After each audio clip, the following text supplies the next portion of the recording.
Hi masters, for you మీకోసం ఛానల్కి స్వాగతం సుస్వాగతం. ముందుగా మన జగద్గురువైన బ్రహ్మర్షి పితామహ పత్రిజీ గారికి, మన గురుమాతకే నా ఆత్మ ప్రణామాలు మాస్టర్స్. ఓకే మాస్టర్స్, ప్రతిరోజు మన ఛానల్లోని ధ్యానం, స్వాధ్యాయం, సజ్జన సాంగత్యం జరుగుతుంది మాస్టర్స్. అలాగే జూమ్ సెక్షన్లో పాల్గొన్న మాస్టర్లు, యూట్యూబ్లో చూస్తున్న మాస్టర్లకు కూడా ధన్యవాదాలు తెలుపుకుందాం. ఓకే మాస్టర్స్, ఈరోజు మన ఛానల్కి సీనియర్ పీరియడ్ మాస్టర్ గారైన నీలవేణి గారు విజయవాడ నుంచి వచ్చారు. మేడం గారిని సాదరంగా ఆహ్వానించుకుందాం. ఈరోజు మేడం చెప్పబోయే టాపిక్ సనాత ధర్మంలోని మర్మం. ఈ గొప్ప ఆత్మజ్ఞానం అందించడానికి మేడం గారికి వెల్కమ్ చెప్దాం మాస్టర్స్. నమస్తే మేడం, వెల్కమ్ మేడం. ముందుగా మన జగద్గురు అయిన పితామహ పత్రిజీ గారికి ఆత్మపూర్వక ప్రణామాలండి. నన్ను ఈ ప్రోగ్రాంకి ఆహ్వానించిన మీషో ఫర్ యూ ఛానల్ వాళ్ళకి కూడా ఆత్మపూర్వక ప్రణామాలు. మేడం వాయిస్ వినిపిస్తుందా? ఓకే. నన్ను ఈ మార్గంలోకి నడిపించిన షిరిడి సాయిబాబా వారికి వందనములండి. సనాతన ధర్మం అంటే ఎప్పుడూ ఉండేది, అంటే ఇప్పుడు ఉంటుంది, ఒకప్పుడు ఉండి ఒకప్పుడు ఉండదు అనేది కాదు. ఎల్లప్పుడూ ఈ సృష్టికి మూలమే సనాతన ధర్మం. ఈ సృష్టిలో భగవంతుడు 84 లక్షల జీవరాశిని సృష్టించాడు. వేటిని సృష్టించినా ఆయనకి తృప్తి అనేది లేదు. ఎందుకంటే అవి తినడం, ఆహారం, నిద్ర, సంభోగం, భయం వీటితోనే ఉంటాయి, కానీ భగవత్ తత్వాన్ని తెలుసుకోలేకపోయినాయి. అందుకే భగవంతుడు మానవుని సృష్టించాడు. వాటికి మనకి ఒకే ఒక్క తేడా, ఆ 4 లక్షణాలు వాటికి ఉంటాయి, మనకి ఉంటాయి. కానీ మానవుల్లోని ఒక ప్రజ్ఞ ఉంది, అదే జ్ఞానము, భగవత్ తత్వాన్ని తెలుసుకునేది. ఒక రాజ్యము, ఒక దేశం ఏర్పడిందంటే దానికి కొన్ని చట్టాలు ఉంటాయి, రాజ్యాంగ చట్టాలు. ఆ చట్టాల ప్రకారమే మనిషి వెళ్ళాలి. దేశం వరెందుకు, ఒక అపార్ట్మెంట్లో మనం ఒక ఫ్లాట్ కొనుక్కోవాలన్నా, లేదా ఒక రెంట్కి వెళ్ళాలన్నా దానికి కొన్ని రూల్స్ అంటూ ఉంటాయి. ఆ రూల్స్ ప్రకారమే అక్కడ మనం ఉండాలి. అలా ఉండము అని అంటే వాళ్ళు దాన్ని మనకి ఇవ్వరు. ఒక అపార్ట్మెంట్ లో ఉండడానికే మనకు అన్ని రూల్స్ అంటే, మన ఈ సృష్టిని సృష్టించిన భగవంతుడు ఎట్లాంటి ఇది పెట్టకుండా మనల్ని సృష్టించడు కదా. అవే వేదాలు, 4 వేదాలు. వేదం అనేది ఎప్పుడు పుట్టిందో తెలియదు, అది స్వయంగా భగవంతుడి చేత సృష్టించబడి. వీటిని అపౌరుషాలు అంటారు, అంటే ఎవరు రాసినవి కాదు. భగవద్గీత, ఇంకా చాలా గ్రంథాలు, మహాభారతము, రామాయణము, త్రిపుర రహస్యము, ఇవన్నీ ఉన్నాయంటే ఇవి ఋషుల చేత రచించబడినవి. భగవద్గీత కృష్ణ పరమాత్మ చెప్పాడు. కానీ వేదములు అనేవి సృష్టి ఎప్పుడైతే మొదలైందో అప్పుడే వేదములు కూడా వచ్చినాయి. మానవుడు ఈ వేదములు అనుసరించే బ్రతకాలి అనేది ఒక నియమము. ఏది తెలుసుకుంటే ఇంకేది తెలుసుకోక్కర్లేదే, అవే వేదాలు. వేదములు 4: ఋగ్వేదము, యజుర్వేదము, అధర్ణ వేదము, సామవేదము. ఈ వేదాలు చివరి భాగమే ఉపనిషత్తులు. ఉపనిషత్తులు 108, అందులో ఒక 10 మాత్రం చాలా ఇంపార్టెంట్ అయినవి. ఆ ఉపనిషత్తుల సారాంశమే ఇప్పుడు మనకి నేర్చుకుంటున్న బ్రహ్మజ్ఞానం. బ్రహ్మర్షి పితామహ పత్రిజీ గారు చెప్పిన ఆత్మజ్ఞానం. ఉపనిషత్తుల సారాంశం అంతా మానవుడు ఆత్మజ్ఞానం గురించే ఉంటది. ఈ ఉపనిషత్తుల్లోని మానవుడు ఏం చేస్తే భగవంతుని చేరుకోగలడు అని ఉంటది. ఏ విధంగా మసలితే భగవంతుని చేరుకోగలడు అనేది. భగవంతుని చేరుకోవడానికి మనకి నవవిధ భక్తులని 9 రకాలైన భక్తి మార్గాలు చూపించాడు భగవంతుడు. ఏ మార్గాన్ని మనం అనుసరించినా చివరికి మోక్షాన్ని పొందడానికి, భగవంతుడితో మమేక్యం అయిపోవడానికి ఆ నవవిధ భక్తులు శ్రవణం, కీర్తనము, స్మరణము, నమస్కారము, పాదసేవనము, అర్చన, దాస్యము, సఖ్యము, ఆత్మనివేదనము. ఈ 9 రకాలు భక్తి మార్గాల్లో ఏ మార్గాన్నైనా అనుసరించి మనం భగవంతుని చేరుకోవచ్చు. శ్రవణం, మన సనాతన ధర్మంలోని చాలా పండగలు చేస్తూ ఉంటారు. అవి మానవుడు ఆ పండగలు చేస్తూ చేస్తూ ఎప్పటికైనా దాని యొక్క తత్వాన్ని తెలుసుకుంటాడని. మనం వినాయక చవితి చేస్తూ ఉంటాం. వినాయకుడికి పెద్ద పెద్ద చెవులు ఉంటాయి. అవి ఎందుకు? ముందు మనిషి ఏదైనా ఒక విషయాన్ని వినాలి, వింటేనే మనం ఏదైనా చేయగలం. ఇప్పుడు ఒక పురాణం వినాలన్నా, ఇప్పుడు మనం చెప్పుకుంటున్నాం, అది వినడం వల్లే కదా మనకు తెలుస్తుంది. ఏదైనా విషయాన్ని వినాలి. శ్రవణము, ఈ శ్రవణం వల్ల ముక్తి పొందిన ఒక ఆయన ఉన్నారు. వాళ్ళ గురించి చెప్పుకుందాం, వాళ్ళు ఏ విధంగా ముక్తిని పొందారు, ఈ నవవిధ భక్తి మార్గాల్లో ఎవరెవరు దేన్ని అనుసరించి వాళ్ళని ముక్తి పొందారని. పరీక్షిత్ మహారాజ్ అని ఒక రాజు ఉండేవారు. ఆయన అర్జునుడు కుమారుడు. ఆయన చాలా మంచి మహారాజు. రాజ్యాన్ని చక్కగా పరిపాలించేవాడు. యజ్ఞాలు యాగాదులు చేసేవాడు. రాజ్యంలో ఎలాంటి సంక్షోభం లేకుండా సుభిక్షంగా పరిపాలించేవాడు. ఆయన ఒకరోజు వేటకు వెళ్తాడు. వేటకు వెళ్తే అలసిపోతాడు. ఆకలి దప్పికలతో ఉంటాడు. ఎక్కడ చూసినా నీరు ఉండదు. ఒక ముని ఆశ్రమం కనిపిస్తే అక్కడికి వెళ్తాడు. ఆ ముని తపస్సులో ఉంటాడు. పిలుస్తాడు, దాహం వేస్తుంది, నాకు కొంచెం మంచినీళ్ళు ఇవ్వండి అని. ముని పలకడు. మరొకసారి పిలుస్తాడు. అయినా ఆయన తపోనిష్టలో ఉండడం వల్ల ఆయనకి అసలు రాజుగారు పిలిచింది ఏమీ వినిపించకపోతే రాజుగారికి కోపం వస్తాయి పరీక్షిత్ మహారాజ్కి. ఈ దేశానికి రాజునైనాను నేను, ఈ మునికి ఇంత నిర్లక్ష్యం అనుకుని అక్కడ ఒక చనిపోయి ఒక పాము ఉంటే అది ఆ ముని మెడలో వేసేసి ఇంటికి వెళ్ళిపోతాడు. అక్కడ ఆ దృశ్యాన్ని చూస్తున్న కొంచెం మంది కుర్రోళ్ళు ఉంటారు. వాళ్ళు నుండి ఆ ముని యొక్క కుమారుడికి తెలియజేస్తారు, మీ నాన్నగారు ఇలా తపోనిష్టలో ఉంటే ఈ దేశ రాజు వచ్చి ఇలా చనిపోయిన పాముని మెడలో వేశాడు అని. ఆ ముని కుమారుడు ఇంకా, ఆయన ఒక బ్రాహ్మణుడు అయ్యుండి కూడా ఏది సత్యం ఏది ఇది అని తెలుసుకోకుండా క్రోధంలో ఆయన శపిస్తాడు పరీక్షిత్ మహారాజ్ని. నువ్వు నా తండ్రి మెడలో పాము వేసావు గనక, ఏ పాము అయితే నువ్వు మెడలో వేసావో అదే పాము కాటు వల్ల నువ్వు చనిపోతాయని. రాజుగారు వెళ్ళిపోతారు ఇంటికి. ఆయనకి తెలియదు శాపం విషయం. ముని తపోనిష్ట నుంచి బయటకు వస్తాడు. వస్తే అక్కడ అందరూ చెప్తారు, మీ అబ్బాయి ఇలా శపించాడు మహారాజు గారిని అని. ఆయన చూస్తాడు, చూసి చెప్తాడు, నువ్వు ఒక బ్రాహ్మణుని అయ్యుండి అలా శపించడం కరెక్ట్ కాదు. ఎందుకంటే ఆయన దేశానికి రాజు, అర్జునుడు కుమారుడు, సాక్షాత్ కృష్ణ పరమాత్మ చేతే బతికించబడిన వాడు. ఆయన అట్లా శపించకూడదని ముందు ఈ విషయాన్ని ఆయనకి తెలియచెప్పండి అని పిల్లల్ని పంపుతాడు అక్కడికి.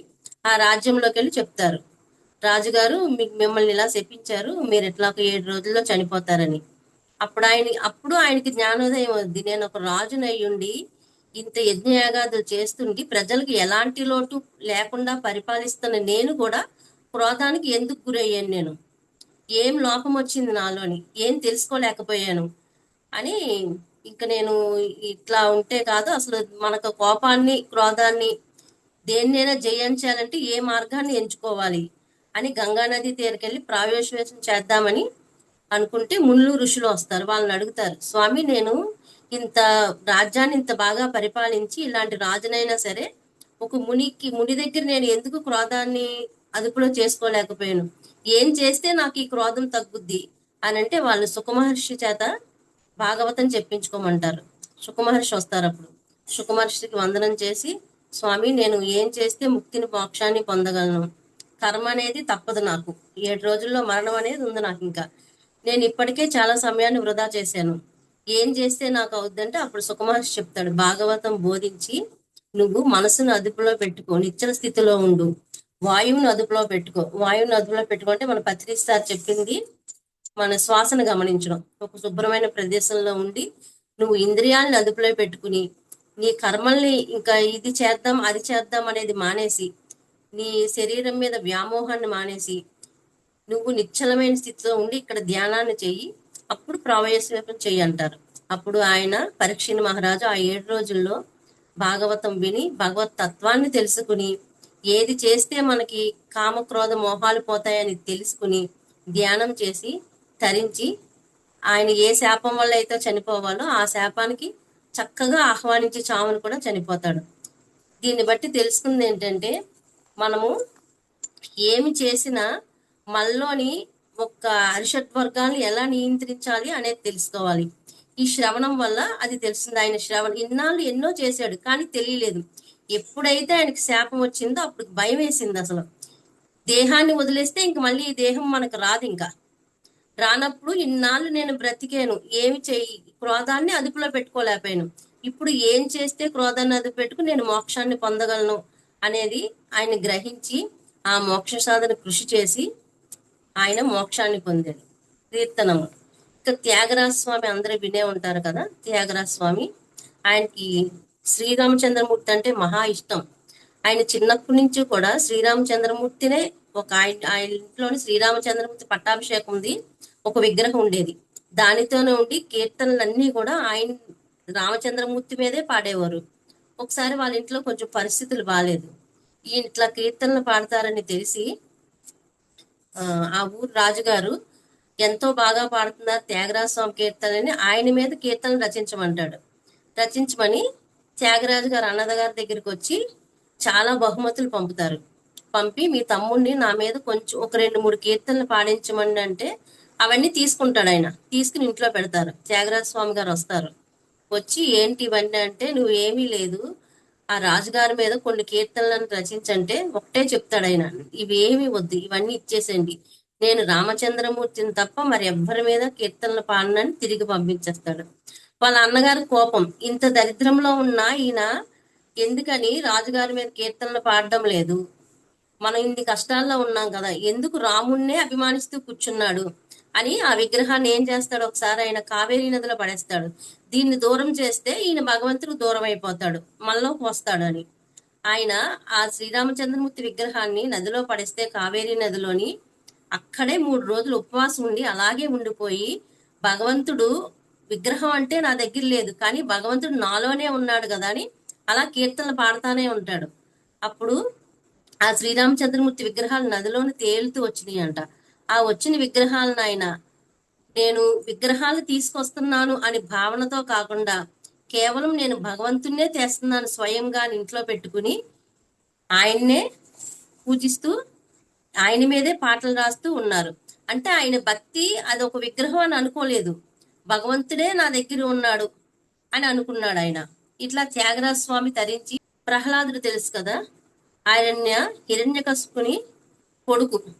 ఆయన కడుపులో ఉన్నప్పటి నుంచి కూడా ఆయన నారాయణ మంత్రాన్ని ఆమెని నారదుడు తీసుకెళ్లి అక్కడ ఒక చోట ఉంచి అక్కడ నారాయణ దగ్గర ఉంటే ఆవిడ పట్టులో ఉన్నప్పటి నుంచి కూడా ప్రహ్లాదుడు విష్ణు భక్తికి సంబంధించిన అన్ని వినడం వల్ల ఆయనకి విష్ణు భక్తి ఎక్కువ పెరుగుద్ది.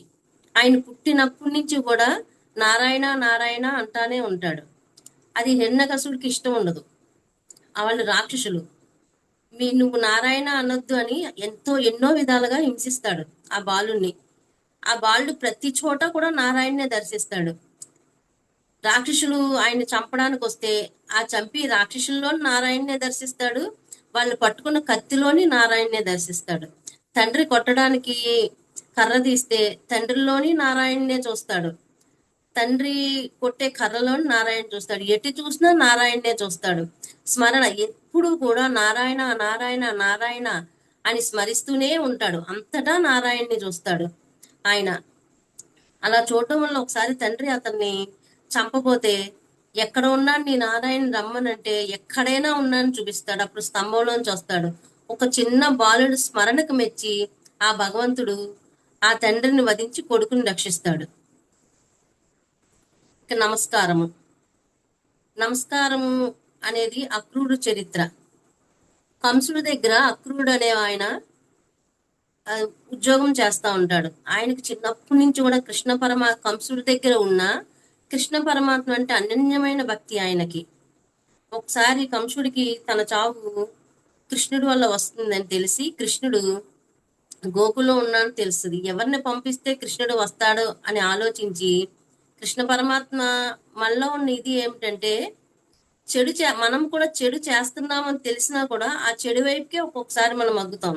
అలాగే కృష్ణ పరమాత్మ భగవంతుడు అని తెలిసి కూడా కంసుడు కృష్ణ పరమాత్మ వధించడానికే చూస్తాడు.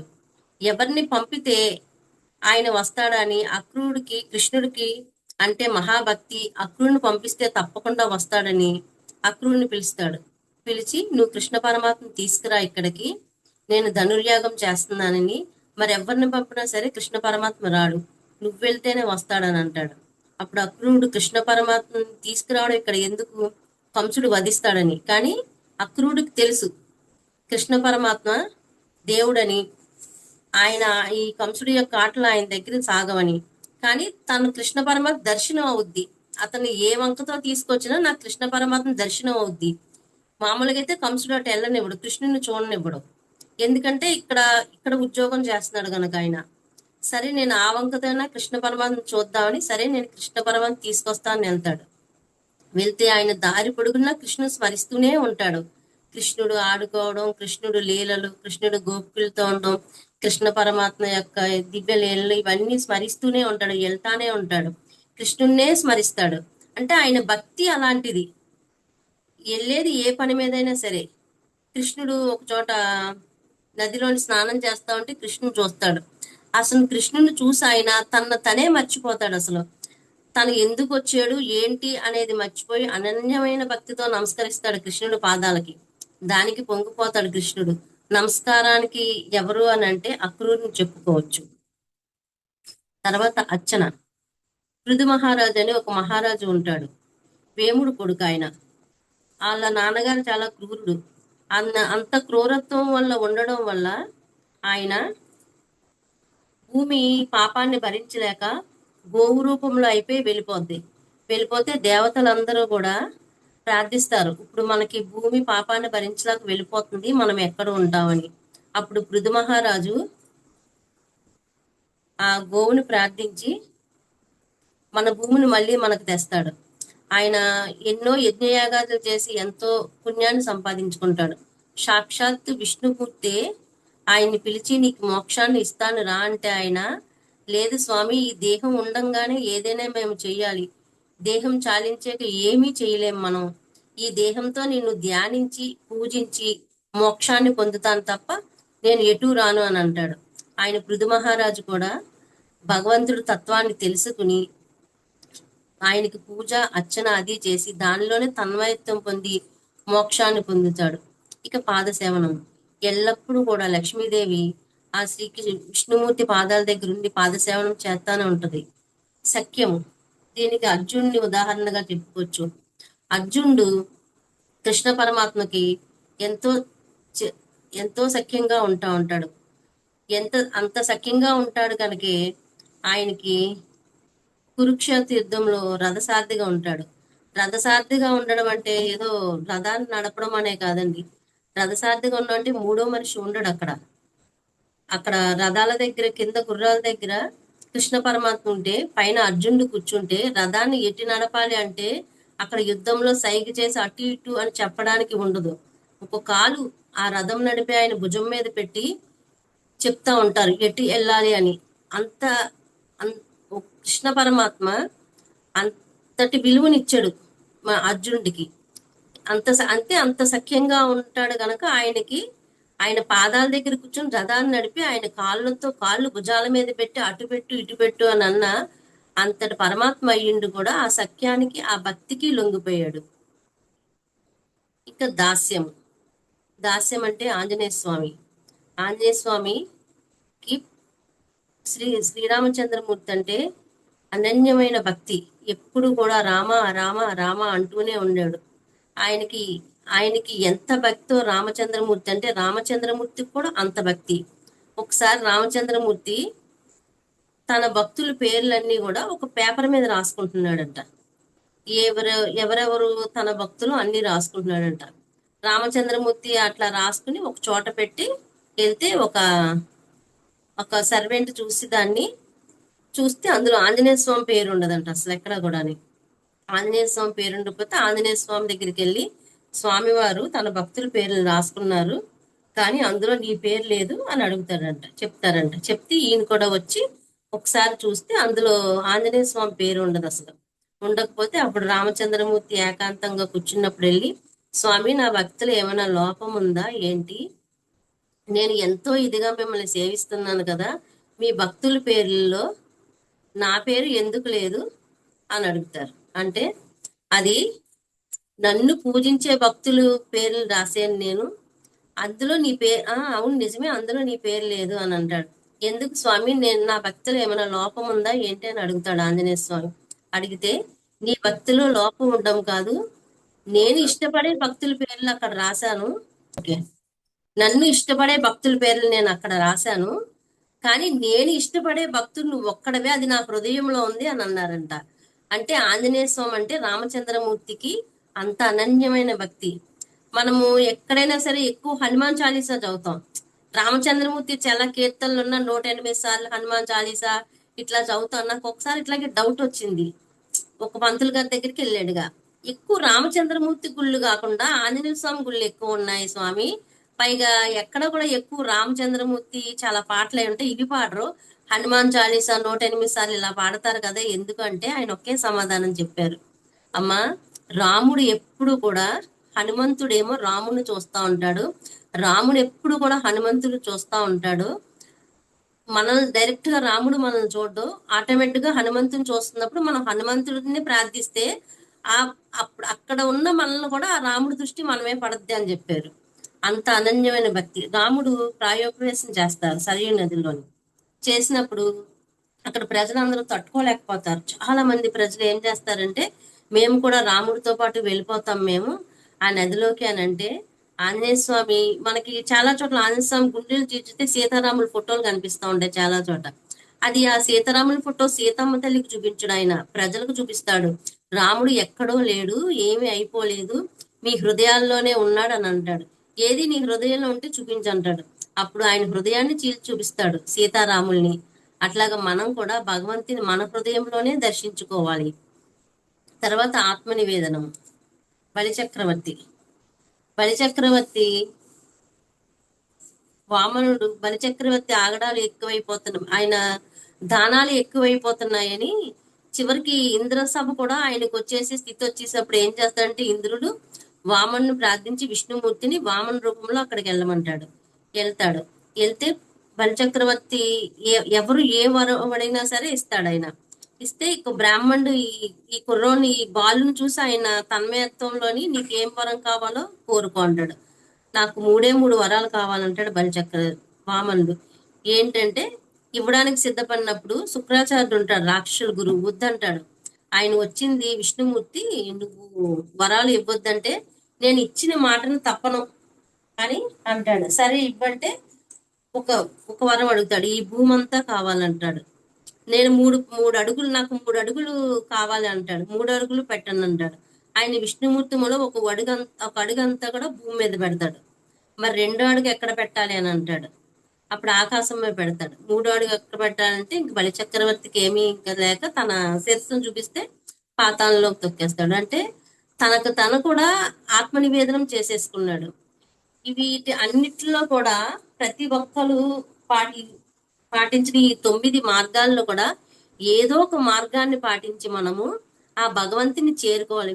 వీళ్ళందరూ పాటిన దాంట్లో కూడా ఏదో ఒక అరగంట సేపో గంట సేపో 2 తులసాకులు వేసో, లేదంటే ఒక పూజ చేసో, దీపారాధన చేసో, ఒక గంట సేపో దేవుడి దగ్గర ఉండి వచ్చేయకుండా వాళ్ళ జీవితాంతం కూడా భగవన్ నామ స్మరణలోనే, భగవన్ స్మరించడంలోనే ప్రతి చోట కూడా భగవంతున్నే చూసి భగవంతున్నే తరించి మోక్షాన్ని పొందారు. వీటిలో ఉన్నది ఇంపార్టెంట్ ఏంటంటే, ప్రతి దాంట్లో కూడా భక్తి.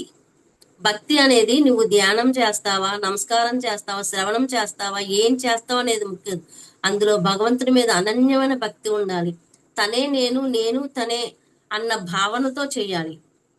ఈ రోజుల్లో మనం ధ్యానం చేస్తున్నామంటే, పత్రి సార్ చెప్పిన ధ్యానం ఏం ధ్యానం? అది ఆత్మజ్ఞానం చేయండి, మీలోనే భగవంతుడు ఉన్నాను తెలుసుకుని అంటున్నారు. మీరు ఆయన తిడతాడు, ఎందుకు మీరు బాబా దగ్గర కోరికలతో వస్తారు, మీకు పెళ్లిళ్ళు కావాలనో డబ్బులు కావాలనో వస్తారు, ఎందుకంటే బాబా వారు తిడతారు. ఫస్ట్ ఎవరైనా సరే అలానే వస్తారు మన దగ్గరికి, అలా వచ్చి నెమ్మదిగా మోక్ష మార్గాన్ని పొందుతారు అని చెప్తారు. ఇందులో ఒక బాబావారి సచ్చరితలో ఈ ఆత్మజ్ఞానానికి సంబంధించి ఒక చిన్న కథ కూడా ఉంటది. ఒక బాగా డబ్బున్న ఆసామి, ఆయనకి పొలాలు ఇల్లులు అన్ని కూడా చాలా ఉంటాయి. ఆయనకి ఇంకా డబ్బు అనే దాని మీద ఇంకా అవసరం లేదు, డబ్బు అవసరం లేదు. ఆయనకి ఆత్మజ్ఞానం తెలుసుకోవాలని ఉంటది. ఆత్మజ్ఞానం తెలుసుకొని బాబా దగ్గరికి వస్తాడు. రాను పోను టాంగా కట్టుకొని వస్తాడు బాబా దగ్గరికి. వస్తే బాబా కూర్చొని ఉంటారు. ఏం కావాలి నాయన అంటే, నాకు డబ్బు, ఆస్తి, ఇల్లులు, పొలాలు, పిల్లలు అన్నీ ఉన్నాయి బాబా, కేవలం నాకు ఆత్మజ్ఞానాన్ని చెప్తే సరిపోయిద్ది అని అంటాడు. బాబా అంటారు, నువ్వు చాలా మంచోడివి, నా దగ్గరికి అందరూ పిల్లల కోసం, డబ్బుల కోసం, వాటి కోసం కోరికలతో వస్తారు. నీలాగా ఆత్మజ్ఞానం తెలుసు కావాలని కోరుకునే వాళ్ళు చాలా అరుదుంటారు. సరే కూర్చొని ఆయనని కూర్చోబెడతారు. ఆయన కూర్చుంటాడు. కూర్చుంటే బాబాగారు ఒక కుర్రోని పిలిచి, నాకు ఒక 5 రూపాయలు కావాలి. ఆ ఊర్లో నందు అని మార్వాడి ఆయన ఉంటాడు. ఆయనకి బాబావారు బాగా తెలుసు. వెళ్ళి ఒక 5 రూపాయలు అడిగి తీసురా అంటాడు. ఆ కుర్రోడు వెళ్తాడు. వెళ్ళి వచ్చేస్తాడు. వచ్చేస్తే 5 రూపాయలు లేవని చెప్తాడు బాబాతోని. తర్వాత సరే అయితే శ్యామ దగ్గరికి వెళ్ళి ఒక 5 రూపాయలు అడిగి తీసురా అంటాడు. మళ్ళీ ఆ కుర్రోడు వెళ్తాడు, వెళ్ళి శ్యామ ఇంట్లో లేరు అంటాడు. అలా ఒక 4-5 దగ్గరికి ఆ కుర్రోడిని పంపుతాడు. మళ్ళీ ఆయన తిరిగి వచ్చేస్తాడు. వచ్చేసి బాబా 5 రూపాయలు ఎవరి దగ్గర లేవంట అని అంటాడు. ఈలోగా అక్కడికి బూటి అని ఒక రాజుగారు వస్తారు. వచ్చి ఏంటి బాబా అంటే ఇలా 5 రూపాయలు కావాలి అని అంటాడు. కావాలంటే సరే నేను రాసిస్తాను. ఆయన ఒక రాసి చిన్న సంతకం పెట్టి ఇస్తాడు. ఇచ్చి ఒక చోటకి వెళ్ళి తీసుకురా అంటాడు. కుర్రోడు వెళ్ళి 5 రూపాయలు తీసుకుని వస్తాడు. ఈలోగా ఈ 5 రూపాయలు తీసుకొచ్చేలోగా ఆత్మజ్ఞానం కావాలన్న వ్యక్తి ఉన్నాడు కదా, ఆయన బాబాని తొందర పెడతాడు. బాబా నేను వచ్చి చాలా సేపు అయింది, మీరు డబ్బుల కోసం అటు ఇటు తిప్పుతున్నారు కానీ నాకు ఆత్మజ్ఞానాన్ని చెప్పట్లేదు అని అంటాడు. బాబా అంటాడు, కంగారు పడకు నేను చేస్తుందంతా చూడు అంటాడు. ఏంటి చూడటం బాబా, టాంకా నేను అటు ఇటు వెళ్ళి రావడానికి మాట్లాడుకున్నాను, చీకటి అయిపోతే నేను వెళ్ళడం కష్టం అవుద్ది, టాంగా వాడు డబ్బులు ఎక్కువ అడుగుతాడు అని అంటే, ఈలోగా ఆయన బూటీ గారు రాసి ఇచ్చారు కదా చీటీ, ఆ చీటీని బట్టి 5 రూపాయలు తీసుకుని వస్తాడు. అప్పుడు బాబావారు చెప్తారు, నేను ఇదంతా ఎందుకు చేస్తున్నాను నువ్వు గమనించలేకపోయావు.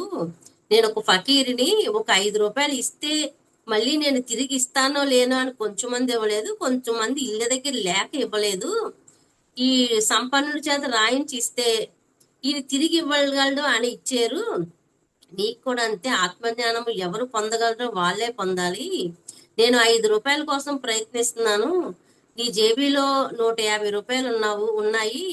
నీకు పేరాస అనేది లేకపోతే ఎందుకు నాకు టైం అయిపోతుంది, 5 రూపాయలు పోతే ఏమైంది లేని ఒక 5 రూపాయలు నాకు ఇవ్వలేకపోయావు నువ్వు. 5 రూపాయలు నేను వేరే చోట ప్రయత్నిస్తుంటే ఎలాగోలా తెచ్చుకుంటాడులే అని అనుకున్నావు, కానీ ఒక 5 రూపాయలు నువ్వు వదులుకోలేకపోయావు. నువ్వు పేరాసనే వదులుకోలేనివి, ఆత్మజ్ఞానాన్ని ఎలా సంపాదించుకోగలవు? ఆత్మజ్ఞానాన్ని సంపాదించాలంటే మనము ఇంద్రియ నిగ్రహం ఉండాలి, కర్మబంధాల నుంచి విముక్తి పొందాలి, పేరాశని వదులుకోవాలి. ఇలా కొన్ని వదులుకుంటే కానీ ఆత్మజ్ఞానాన్ని పొందలేము మనం అని చెప్తారు బాబావారు. అలాగే మనం ఆత్మజ్ఞానాన్ని పొందాలి అని ప్రయత్నించాలి. అట్లాగే మనం ఇప్పుడు ధ్యానం నేర్చుకుని వస్తున్నారు చాలా మంది, అక్కడే ఆగిపోతున్నారు. ఏ ఒంట్లో బాగుంటుందనో కొన్ని డిసీజులు తగ్గుతాయనో వస్తున్నారు. అవి అక్కడ వరకు రావడం మనకు కరెక్టే, కాకపోతే వాటితోనే ఆగిపోవాలి. పత్రి సార్ చెప్పింది ఏంటంటే ఆత్మజ్ఞానాన్ని తెలుసుకో, నువ్వెవరో నువ్వుతో ఉండంగానే నువ్వు ఏమైనా చేయగలవు. మనము ఈ లోకంలోకి మనం కర్మను తీసుకొని వస్తాము. కర్మలు 3 రకాలు. ఒకటి సంచిత కర్మ, 2 ఆగామి కర్మ,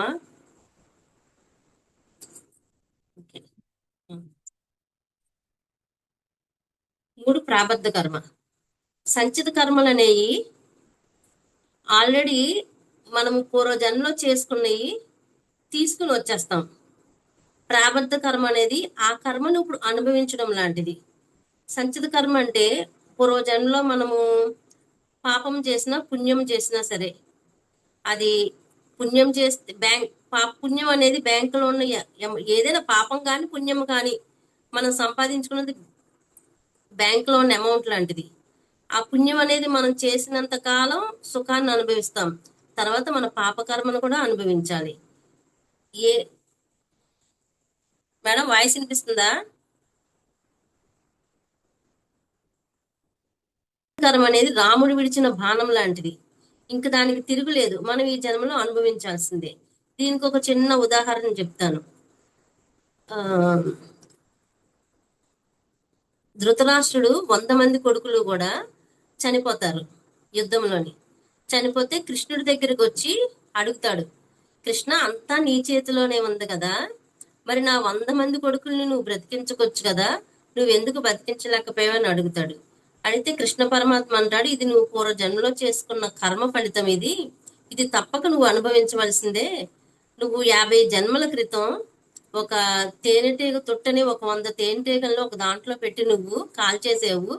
ఆ పాపాన్ని నువ్వు అనుభవించాలి, ఆ పాప పరిహారం పోవాలంటే నీ పుత్రులు ఇప్పుడు 100 మంది చనిపోవాలని అడుగుతాడు. అప్పుడు అడుగుతాడు ధృతరాష్ట్రుడు, కృష్ణ 50 జన్మల క్రితం అన్నావు కదా, నాకు తర్వాత జన్మలో నేను ఈ పాపాన్ని అనుభవించవచ్చు కదా, ఎందుకు నేను 50 జన్మలు ఎత్తాల్సి వచ్చింది అని అడుగుతాడు. అడిగితే కృష్ణ పరమాత్మ, నువ్వు 100 మంది పుత్రులను కనాలి అని అంటే నువ్వు ఎంత పుణ్యాన్ని చేసుకోవాలి, నువ్వు ఆ పాపాన్ని అనుభవించడం కోసం ఈ 50 జన్మలో కూడా పుణ్యం చేసుకున్నావు, ఎందుకంటే 100 మంది పుట్టాలంటే నువ్వు అంత పుణ్యం చేసుకోవాలి. ఈ 50 జన్మల్లో నువ్వు పుణ్యాన్ని చేసుకుని 100 మంది పుత్రులు కానీ అప్పటి పాపకర్మ నువ్వు ఇప్పుడు అనుభవించావని చెప్తాడు. అందుకనే కర్మ అనేది ఎప్పటికి కూడా ఎవరికీ తప్పదు, అది అనుభవించవలసిందే. అది ప్రాబద్ధ కర్మ. అంటే ముందు సంచిత కర్మ తీసుకుని వచ్చిన కర్మని ఇప్పుడు ప్రాబద్ధం అంటారు. ఒక్కొక్కసారి చూడండి, చాలా మంది ఈ జన్మలో పుణ్యం చేయకపోయినా సరే చక్క సుఖ సౌఖ్యాలు అనుభవిస్తా ఉంటారు. అవి అనుభవిస్తున్నారంటే అవి ఈ జన్మలో చేస్తుంది కాదు, వాళ్ళు పూర్వ జన్మలో చేసుకుని ఇప్పుడు అనుభవిస్తున్నారు. మనం అనుకుంటాం వీళ్ళు ఒక పూజ చేయరు, ధ్యానం చేయరు, ఒక దానం చేయరు, ఏమీ చేయరు, అయినా ఇంతటి సిరి సంపదను అనుభవిస్తున్నాడంటే ముందు జన్మలో వాడు చేశాడు. పెట్టి పుట్టారు అని మనకు సామెత ఉంటది. అంటే పూర్వ జన్మలో వాడు పెట్టాడు కనుక ఈ జన్మలో అట్లా పుట్టాడు వాడు, అది ఇప్పుడు అనుభవిస్తున్నాడు. చాలా మంది ఎంత మంచి పనులు చేస్తున్నా కష్టాలు అనుభవిస్తూ ఉంటారు. ఎందుకు అనుభవిస్తున్నారు అని అంటే ముందు జన్మలో నువ్వు ఒకరిని బాధ పెట్టావు, అది ఈ జన్మలో నువ్వు అనుభవిస్తున్నావు. ఇక మన చేతిలో ఉన్నది ఒక్కటే ఆగామి కర్మ. ఇప్పుడు ఈ జన్మలో నువ్వు ఏదైతే చక్కగా సఖ్యంగా చేసుకోగలుగుతావో అది మరు జన్మలో మళ్ళీ నువ్వు అనుభవిస్తాము. ఆగామి కర్మ మాత్రమే మన చేతుల్లో ఉన్న కర్మ. ఒకసారి యుద్ధం అంతా అయిపోయాక, మొత్తం యుద్ధం అయిపోయాక అర్జునుడు కృష్ణుడు బయలుదేరి వస్తా ఉంటారు.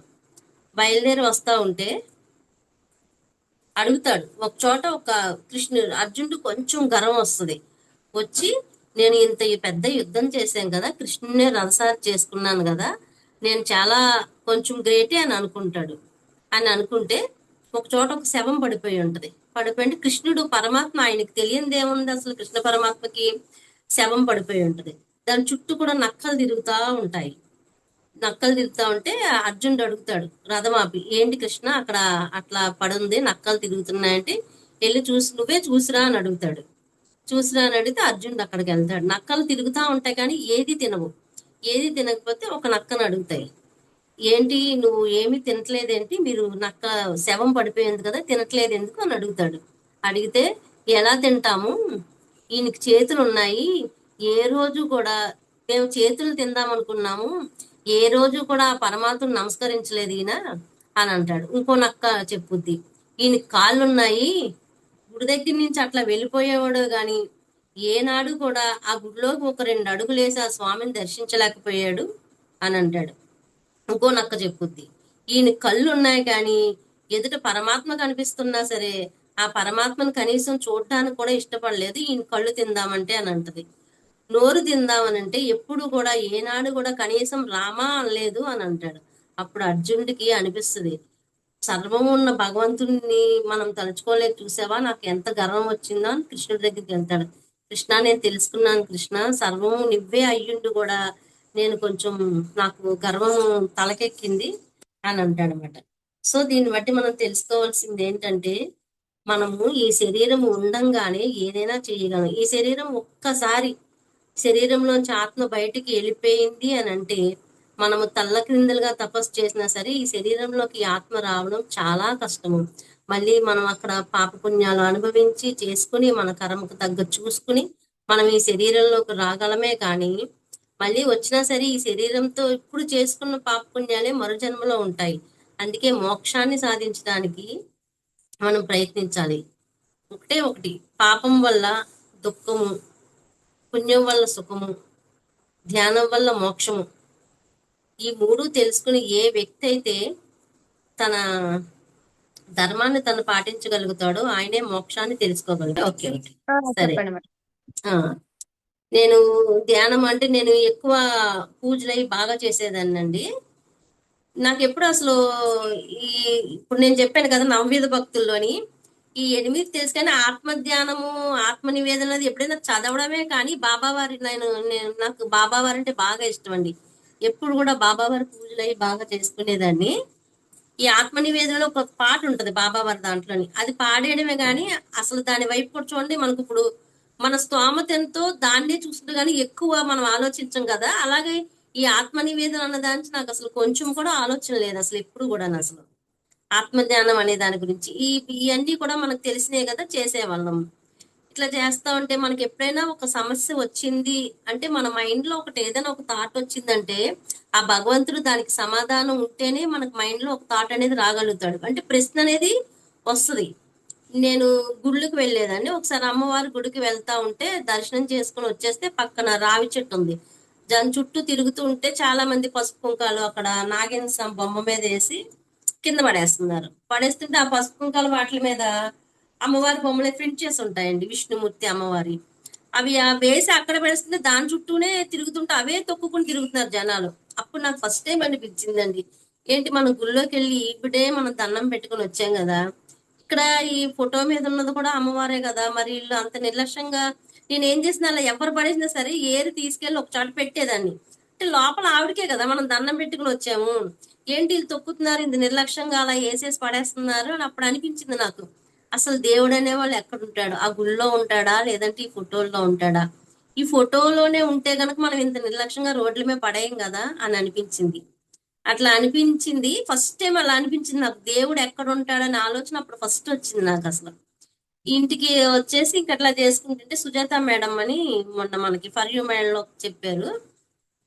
ఆ మేడం ఇట్లాగే ధ్యానం నేర్చుకున్నారండి, పత్రిసార్ ధ్యానం. ఆమె నాకు మంచి ఫ్రెండ్. మేము పై ఫ్లోర్ లో ఉంటే ఆమె కింద ఫ్లోర్ లో ఉంటారు. నేను వెళ్ళి వచ్చేటప్పుడల్లా నీళ్ళు ఒక 5 నిమిషాలు ధ్యానం చేయి నీళ్ళు అని అంటే నాకు అంత ఇంట్రెస్ట్ లేదు అసలు. నేను అసలు 5 నిమిషాలు కూడా కూర్చోలేదు, ఉండేదాన్ని కదా అసలు. కళ్ళు మూసుకుంటే నాకు అదో రకమైన భయం వేసేది అసలు. మామూలు ఇప్పుడు దేవుడి దగ్గర కూర్చున్నా కళ్ళు ఎక్కువ మూసుకునేదాన్ని కదా, తెరిసే పూజ చేసేదాన్ని. సరే ధ్యానం చేయమంటుంది, సరేలే చేస్తాలే సుజి అని అనుకునేదాన్ని. ఇట్లాగే రోజు చెప్పేది అసలు, ఎక్కేటప్పుడు దిగేటప్పుడు ఇదే పని ఆమెకి, ధ్యానం చేయి ధ్యానం చేయని. సరే ఇంకా తనకి చెప్తున్నాను కదా చేస్తాను, ఇంకా అబద్ధం చెప్పడం ఎందుకని ఒకసారి నేను కూర్చున్నా. ఒక 5 నిమిషాలు మించి కూర్చోలేకపోయాను అసలు. ఆ కూర్చుని కొంతసేపు కూడా ఏ బాబా వారి హారతలు రావడం ఇట్లాంటివి కనిపించాయి అసలు. సరే నేను ఒకసారి మా వీధిలోని వినాయక చవితి పండగలు జరుగుతా ఉంటే శ్రీదేవి మేడం గారని, గార్లపాటి శ్రీదేవి మేడం గారు లలితా సహస్రనామాల అర్థాలు తీసుకొచ్చి చెప్పారండి. ఆ అర్థాలు నాకు అన్ని కాకపోయినా ఇంట్లో కొంచెం, నాకు అత్తయ్య మావయ్య వాళ్ళందరూ ఉంటారు, 3 to 4 చెప్పేవారు. నాకు పని చేసుకుని కొన్ని వాటికి మట్టుకే వెళ్ళేదాన్ని. అది కూడా నాకు అసలు ఈ సృష్టి నాకు ఏ అవసరమో ఆటికి మాత్రమే పంపించింది. ఫస్ట్ శ్లోకానికి వెళ్ళిన ఒకసారి, శ్రీ మాత శ్రీ మహారాజ్ని శ్రీమత్ సింహాసనేశ్వరిని. అది మనం ఏమంటాము మామూలుగా అయితే అమ్మవారే అన్ని, శ్రీమాత శ్రీ అని చదువుకుంటూ ఉంటాము అన్ని అమ్మవారని. అందులో మనం ఫస్ట్ శ్లోకాన్ని గమనిస్తే శ్రీమాత శ్రీ మహారాజ్ని శ్రీమత్ సింహాసనేశ్వరి అని ఒక వర్డ్ ఉంటది కదా. శ్రీ అంటే అన్నిట్లో కూడా శ్రీ అనేది కామం. ఆ శ్రీయే ఆత్మ.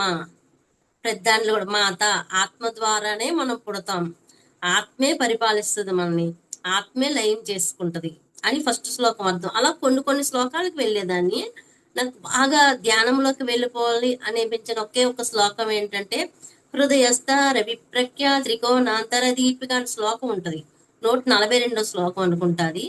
కరెక్ట్ గా రోజు ఆ శ్లోకం చెప్ప ముందు వెళ్ళాను, అప్పుడు మేడం చెప్పారన్నమాట, దేవుడు ఎక్కడుంటాడు ఎక్కడుంటాను మనం ఎత్తుక్కుంటాం కదా, మన హృదయంలోని త్రికోణాంతకారంలో చిన్నగా అగ్ని వెలుగుతా ఉంటది. చిన్నగా ఉంటది ఒక రంధ్రం త్రికోణాంతకారంలో, అందులో వెలుగుతా ఉంటది అమ్మవారు అని చెప్పింది. ఆ శ్లోకానికి బాగా కనెక్ట్ అయ్యాను నేను. ఆహా, అమ్మవారు అక్కడ ఇక్కడ కాదు, మన హృదయంలోనే ఉంటదన్నమాట. మన హృదయంలో మన ఆత్మ మనలోనే ఉంటదన్నమాట అని ఫస్ట్ తెలుసుకుని అప్పుడు ఆ శ్లోకాన్ని కనెక్ట్ అయ్యాను నేను. ఇంకా అందులోనే ఇంకో శ్లోకం ఉంటది లాస్ట్ది, అంతర్ముఖ సమారాజ్య బహిర్ముఖ సుదుర్లభాని. మనం లలితా సహస్రనామాల్ని ఎంతో ఇదిగా చదువుతా ఉంటాం. అవి చదవడం వల్ల మనకు పుణ్యం వస్తుంది అని అన్నప్పుడు అందులో ఉన్న శ్లోకం వివరణ తెలిసినప్పుడు ఇది సత్యమనే కదా అనిపిస్తుంది మనకి. నాకు అనిపించింది నా అంతర్ముఖంగా వెళ్తే తప్ప భగవంతుడికి కనిపించదని. ఆ రోజు వచ్చి ధ్యానంలో కూర్చున్నా నేను. ఎక్కువసేపు కూర్చోగలిగా అంటే ఒక 5 నిమిషాలు కూడా కళ్ళు మూసుకుంటే భయపడే నేను ఒక అరగంట సేపు కూర్చోగలిగా ధ్యానంలోని.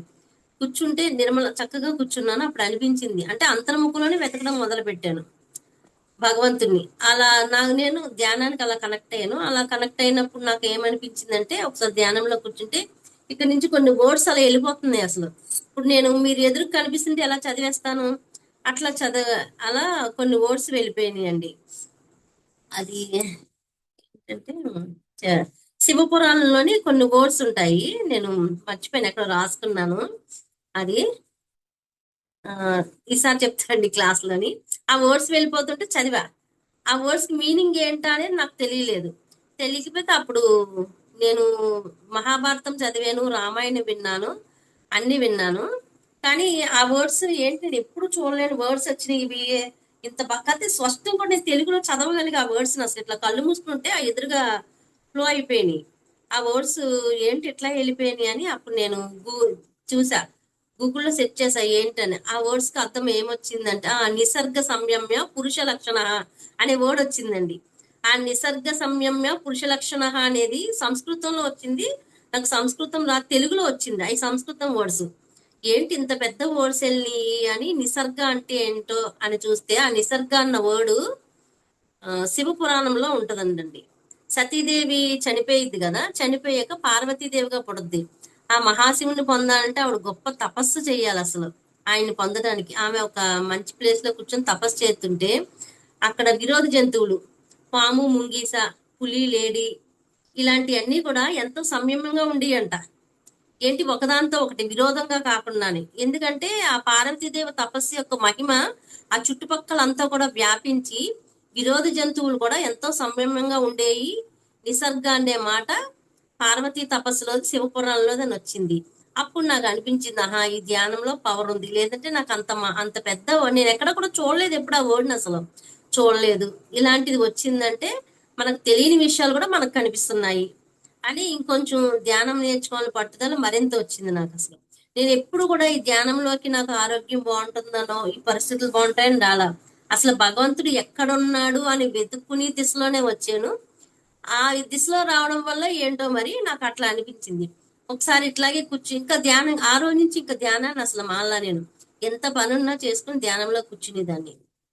ఇప్పుడు 2 ఇయర్స్ అయింది. ఎప్పుడో ఒక రోజు కుదరకపోతే తప్ప పనిలో పడి ఏ రోజు కూడా నేను ధ్యానం ఒక నా జీవితంలో ఒక భాగంగా చేసుకున్నా. ఉదయాన్నే లేచిపోయి ముందు ధ్యానంలో కూర్చుంటా.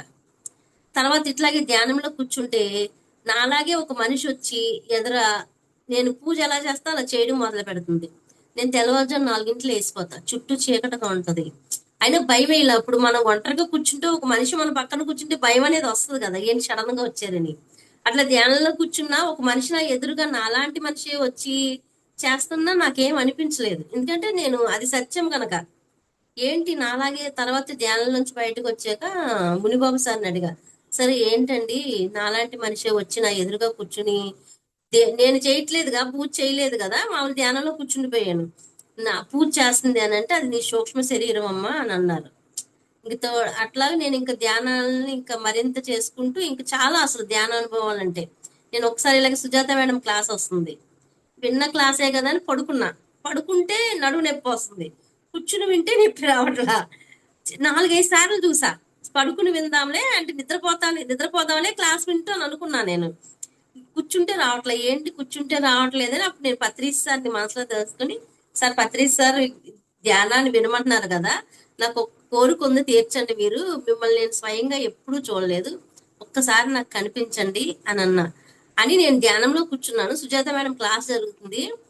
అసలు ఒక నీటితో ఉన్న మనిషి వచ్చి పట్టుకుంటే మనకు ఎలా అనిపిస్తుంది అంటే, శరీరంతో ఉన్న మనిషి కాదు, ఒక నీరు గాలిలో వచ్చి పట్టుకుంటే ఎలా ఉంటుందో అలా అనిపించింది. అది ఎవరు పట్టుకునేదంటే పత్రిస్ సార్ అంటున్నారు. అప్పుడు నాకు అనిపించింది, మనం చేసే పని కరెక్ట్ గా ఉంటే ఆ భగవంతుడు, నువ్వు నేను చెప్పిన భక్తిలో ఏ భక్తి మార్గాన్నైనా పాటించు, తప్పకుండా నీకు తోడుగా ఉంటానని అనిపించింది. అప్పటి నుంచి ఇప్పటి వరకు కూడా ధ్యానం మానలేదు మేడం, అట్లా చేస్తానే ఉన్నాను. మనమైనా సరే ధ్యానాన్ని నువ్వెవరో తెలుసుకోవడానికి చేస్తే మంచిది అని నా ఉద్దేశం.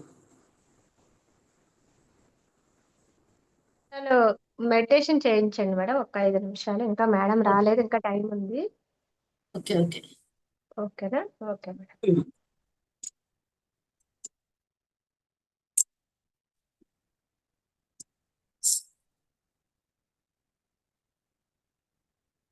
చక్కగా కళ్ళు మూసుకుని శ్వాస మీద ధ్యాస పెట్టండి.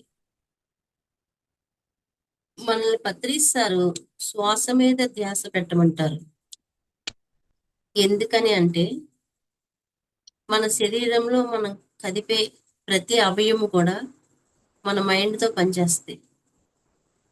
అంటే మనం చేతులు కదపాలి అంటే మన మైండ్ చెప్పుద్ది చేతులు కలుపు, కళ్ళు మూసుకోవాలంటే మూసుకో, నడువు అంటే నడువు, మాట్లాడు అంటే మాట్లాడు. ఏదైనా సరే మన బుద్ధి చెప్పినట్టు, మన మనసు చెప్పినట్టు మన ఇంద్రియాలు వింటాయి. కేవలం శ్వాస మాత్రమే మన ఆధీనంలో లేనిది. నువ్వు నిద్రపోతున్నా, గాఢ నిద్రలో ఉన్నా, నడుస్తున్నా, మాట్లాడుతున్నా, నీకు తెలియకుండానే జరిగిపోయే ప్రక్రియ శ్వాస. ఏది అయితే నీ చేతుల్లో లేదో, ఏది అయితే పరమాత్మ ద్వారా, లోపలున్న ఆత్మ ద్వారా జరుగుతుందో దానినే గమనించమంటారు. నీ శ్వాసే నీ గురువు. ఏ విద్య అయినా గురు ద్వారా తెలుసుకుంటే అది మరింత వృద్ధి చెందుద్ది. నువ్వు శ్వాసను గమనించగా పోతే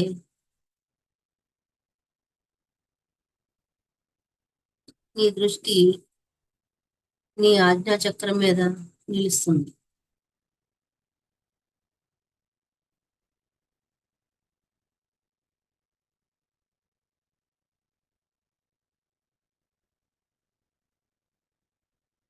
అప్పుడు ఎన్నో జ్ఞానానుభవాలు వస్తాయి.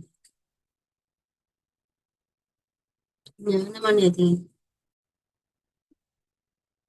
నువ్వెవరో తెలుసుకోవడానికి చేసేది.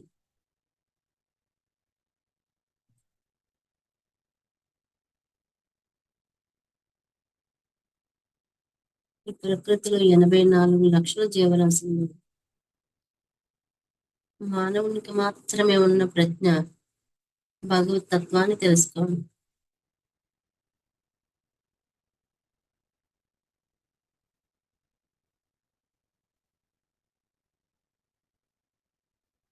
నీలో ఉన్న జీవాత్మ ఆ పరమాత్మని ఎప్పుడైతే తెలుసుకుందో నువ్వు కూడా పరమాత్మలో ఐక్యమైపోతావు.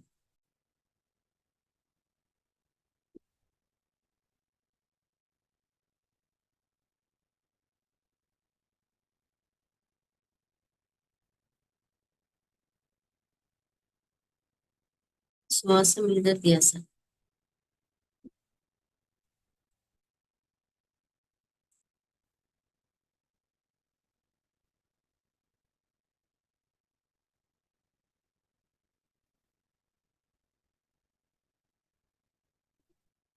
చక్కగా మనలో ఉన్న 72,000 నాళ్ళు కూడా నువ్వు ఎప్పుడైతే కదలకుండా కూర్చున్నావో ప్రతి ఒక్క నాడుకుండా కూడా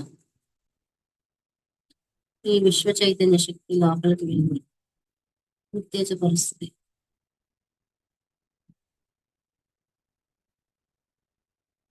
మూలాధారం దగ్గర నుంచి సహస్రారం వరకు